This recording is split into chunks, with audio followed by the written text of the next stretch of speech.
నిలువు గీసుకున్నాం. దీనికి తర్వాత ఒక అర్ధం నిలువు గీత, తర్వాత మళ్ళా మొత్తం స్ట్రైట్ లైన్, తర్వాత స్ట్రైట్ లైన్, ఇలా half circle, straight line, half circle, line, ఇక్కడ 0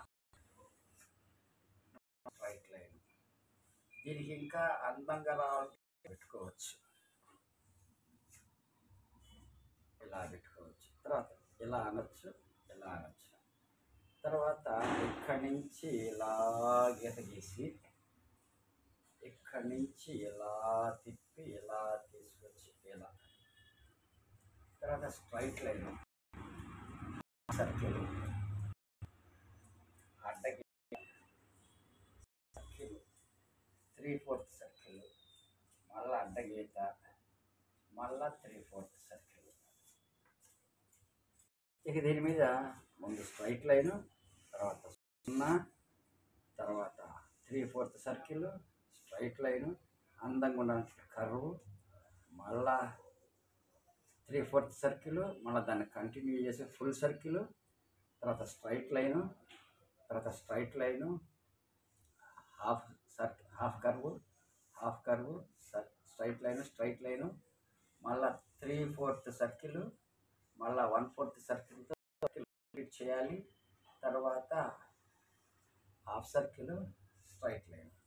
ఈ మొత్తానికి కింద ఇలా బాగా గీత గీసి ఇక్కడి నుంచి ఇక్కడికి ఇక్కడ మొదలు పెట్టుకొని ఇక్కడి నుంచి ఈ లైన్కి వచ్చిందాక రానిచ్చి అక్కడ వయ్యారంగా వంపు దిక్కు ఇలా కలుపుకోవాలి.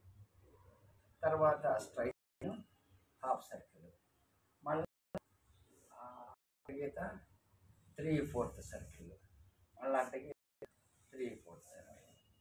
ఇలా 10 సార్లు బాగా వీడియో గమనించండి, 25 సార్లు ప్రాక్టీస్ చేయండి.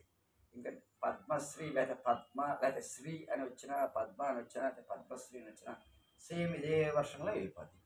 ఇలా రోజుకి మీరు ఒకటి చొప్పున నేర్చుకున్నా కూడా సంవత్సరానికి 365 రోజులు అయితే, కొన్ని రోజులు మీరు ఎగ్గొట్టినా కూడా 200 రోజులు సంవత్సరానికి మీరు ప్రాక్టీస్ చేసినా కూడా బ్రహ్మాండం వచ్చేస్తుంది. Okay, right.